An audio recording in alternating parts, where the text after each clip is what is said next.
Apotheosis, Ascension Tubuh Chapter 1368, Eksiden. Silakan mendengarkan. Pada saat getaran ular-ular, riak-riak kecil itu ditenun menjadi skala ular dengan lingkaran cahaya. Sisik ular ini terus muncul, dan akhirnya ular bertanduk tunggal diuraikan. Ular ini adalah ular. Ular itu memiliki dua sayap di punggungnya, satu tanduk di depan dahi, dan warna kemerahan. Legenda mengatakan bahwa ketika tanduk satu ini benar-benar terkelupas, naga itu dapat berbalik. Legenda mengatakan bahwa tidak ada naga di dunia. Naga pertama di dunia ini adalah ular. Hei! Ular kepala ini bergegas dengan sendirinya, dan Hua Tianming tidak bisa mengendalikannya. Pada saat ini, ular itu masih hanya dua kaki panjangnya, dan sayap di belakangnya tiba-tiba terbuka. Tubuh ular besar itu langsung menuju Luo Zeng. Itu tidak memiliki banyak minat pada Luo Zeng, dan ular itu awalnya suka menelan senjata para dewa. Harta karun Hong Meng, itu adalah yang paling favorit, kekacauan-kekacauan juga lezat. Namun, jika itu adalah ular hidup, berbahaya untuk melahap kekacauan pada Baoxiang. Setelah semua, gas kacau adalah ancaman mematikan bagi mereka. Namun, ular Teng ini sudah bergabung dengan pedang Teng Snake. Itu adalah roh. Tetapi tidak ada kekhawatiran seperti itu. Kecepatan lari ular ini sangat cepat. Menghadapi keempat pedang Luo Zeng, tetapi lihatlah untuk mengambil ekor kecil dengan lembut. Keempat pedang emas akan runtuh dalam sekejap. Ketika Luo Zeng tidak bereaksi, dia merasa bayangan ular itu bergoyang di depan matanya sendiri, dan kemudian tangannya tenggelam dan ringan. Badai petir dan pedang telah menghilang. Matanya mengikuti, tetapi dia melihat bahwa mulut tengsis sepanjang dua kaki membawa badai dan pedang suci sendiri. Tetapi dia tiba-tiba mengangkat kepala ular dan melemparkan pedang itu tinggi-tinggi. Badai petir dan pedang suci bergoyang di udara, dan mereka menikam ke bawah. Ular-ular itu membuka ular mereka dan menelan pedang itu. Hei! Ular-ular menjerit dua kali di tepi papan catur, dan tubuh ular terus berjongkok, dan dalam sekejap-sekejap, tidak memasuki pedang ular suci Hua Tianming. Kecepatan ini adalah hal yang nyata tanpa jejak. Para dewa di alam semesta, melihat ular kecil ini, kurang lebih di mata mereka menunjukkan warna kecemburuan. Ketika Hua Tianming memamerkan harta besar pedang ular, itu sudah menarik banyak orang. Orang-orang dari 4 keluarga besar, tentu saja, ingin memperkenalkan Hua Tianming ke pintu mereka sendiri untuk mengkonsolidasikan masa depan transportasi udara dan tren keluarga mereka. Tapi ide orang lain berbeda. Beberapa orang telah melihat bahwa kemungkinan nasib Cina ini sebagian besar terkait dengan pedang ini. Itu jelas merupakan harta di luar monumen roh, dan harta ini jarang ada di alam semesta daripada artefak agung. Namun, ular ini tidak terlalu besar, dan momentumnya tidak kuat. Banyak prajurit berpangkat rendah tidak merasakan apa-apa, tetapi di mata para dewa, ular ini memiliki pencegah yang tidak terlihat, yang tampaknya memiliki ancaman fatal bagi para dewa ini. Di awan tebal, gadis di istana duduk di tangga, menjulurkan dua jari telunjuk putih dan menumpuknya. Tatapan melewati antara jari-jari dan mendarat di ular. Ular ini juga sudah kehabisan. Apakah itu pelanggaran aturan? Aturan keseluruhan dari medan perang impian adalah mengandalkan kekuatannya sendiri.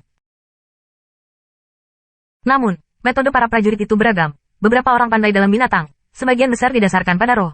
Tetapi hal itu tidak dapat dibawa ke medan perang. Untuk prajurit jenis ini, ada beberapa ketidakadilan. Tetapi aturan dibuat dan mereka ditakdirkan untuk mengurus semuanya. Orang. Namun, selalu ada cara untuk menghindari aturan sampai batas tertentu. Misalnya, pedang patah dari pedang soliter juga dibutakan ke dalam aturan. Dan Hua Tianming, ini adalah ular-ular. Dia tahu dan tidak bisa berhenti. Selama ular itu tidak keluar, tidak ada banyak masalah. Tapi sekarang ular itu menyentuhnya. Tetapi itu adalah pedang Luo Zeng. Gadis itu juga ragu-ragu. Apakah Anda ingin campur tangan? Luo Zeng menatap tangannya yang kosong. Wajahnya juga menunjukkan warna yang agak sunyi. Bagaimana kamu bisa tiba-tiba melemparkan ular dan mengambil pedangmu? Ular itu bersembunyi di sudut dan menelan pedang badai. Namun, tak lama setelah menelan, ular itu tiba-tiba memutar tubuh ular itu, dan sepasang sayap di belakangnya mulai bergetar terus-menerus. Saya melihat bahwa tubuh itu dipelintir dengan kasar, dan tiba-tiba membuka mulut ular itu, tiba-tiba meludah. Pedang badai telah pecah menjadi beberapa bagian. Setelah itu diludahi seperti ini. Potongan-potongan itu seperti paku, dipaku ke papan catur surga dan bumi, dan bahkan mata ular bahkan jijik. Tatapan kalajengking menghancurkan retribusi Luo Zeng, dan itu berubah menjadi riak jalan, berangsur-angsur hilang, dan kembali ke pedang Hua Tianming. Ini, apakah itu beberapa arti? Luo Zeng tertegun. Hua Tianming penuh dengan permintaan maaf. Dia secara alami mengerti bahwa diperkirakan ular tidak mampu membeli pedang. Pedang badai ini bukan kekacauan. Itu hanya sebuah artefak produk. Namun, satu-satunya cara untuk melepaskan pedang Guiyuan adalah dengan menggunakan kekacauan dan menjadi pedang. Momen ini adalah ilusi yang membuat ular berpikir bahwa pedang ini adalah kekacauan. Hanya saja keempat pedang Luo Zeng telah selesai, dan gas yang kacau itu telah menghilang. Setelah menelannya, rasanya salah. Teng Snake suka menelan senjata para dewa, tetapi artefak di dunia ini tidak cukup untuk memasuki mulutnya. Lalu ada langkah yang tidak bisa dijelaskan. Adegan ini tidak hanya tidak bisa dijelaskan, tetapi juga orang-orang di seluruh dunia. Maaf, wajah Hua Tianming menunjukkan warna sedih. Luo Zeng mengangkat bahu, dan pedang badai itu rusak. Tidak ada banyak masalah. Ini adalah medan perang mimpi, dan itu tidak akan benar-benar rusak. Baru saja, Luo Zeng tidak memiliki senjata untuk digunakan, dan sepertinya dia hanya bisa menggunakan senjata pembunuh untuk mengarang. Ini sepertinya tidak terlalu praktis. Saya memiliki artefak dua produk yang dapat digunakan oleh Anda. Hua Tianming tampaknya telah melihat rasa malu Luo Zeng dan mengeluarkan pedang biru abu-abu. Dua artefak. Itu adalah kedatangan Hua Tianming setelah dia memasuki 10 tempat suci. Dengan penanaman kekuasaannya, pedang panjang yang mengambil artefak kedua sudah menarik mata yang tak terhitung jumlahnya dari tanah suci. Sekarang sekelompok orang mengerti bahwa orang tidak dapat mengambil dua artefak ini. Baiklah, Luo Zeng mengangguk sedikit, tetapi bersiap untuk mengambil alih pedangnya. Namun, pada saat ini, pedang soliter yang berdiri di atas bidak catur tiba-tiba melintas, dan ia berkomunikasi dengan pedangnya di mulutnya.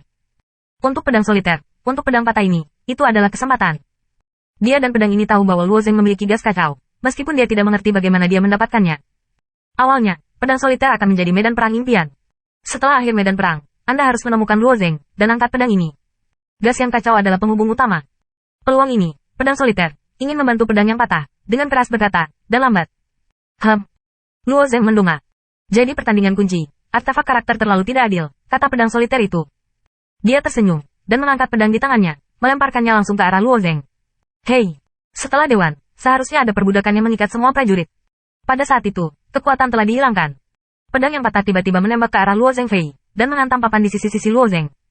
Meskipun pedang ini patah, ada ketahanan yang kuat yang terungkap. Luo Zeng juga tahu kalau pedang ini luar biasa. Jika kamu meminjam pedang ini, itu adalah kombinasi. Namun, pedang ini baru saja dimasukkan ke papan catur, dan pedang Tenjian Tiansen sudah mulai bergetar lagi. Ular ini tampaknya mencium rasa lezat yang paling menggoda, dan harus menonjol dari pedang Hua Tianming. Kali ini, Hua Tian tidak senang. Di bawah tangan, itu ditekan dengan ibu jari di depan pedang ular. Seberapa tajam pedangnya? Mulut berdarah muncul di ibu jari Hua Tianming. Kemudian ia menggunakan ibu jarinya untuk menulis pena, dan ia mengikuti pedang-pedang ular itu dan bertempur melawan bukunya. Setelah menggambar segel berdarah, kejutan itu hanya berhenti. Tidak mengherankan bahwa ketika saya mengambil pedang ini, saya akan mengajarkan segel darah. Ular tikus ini tidak berhenti. Pada saat ini, Hua Tianming terus tersenyum pada Luo Zeng. Jika Anda berubah menjadi orang baik, Anda dapat memanfaatkan ular untuk menelan pedang dan memenangkan pertempuran. Bahkan jika dia adalah lawan yang normal, dia tidak akan melakukan ini. Belum lagi Luo Zeng, di tangan pedang soliter,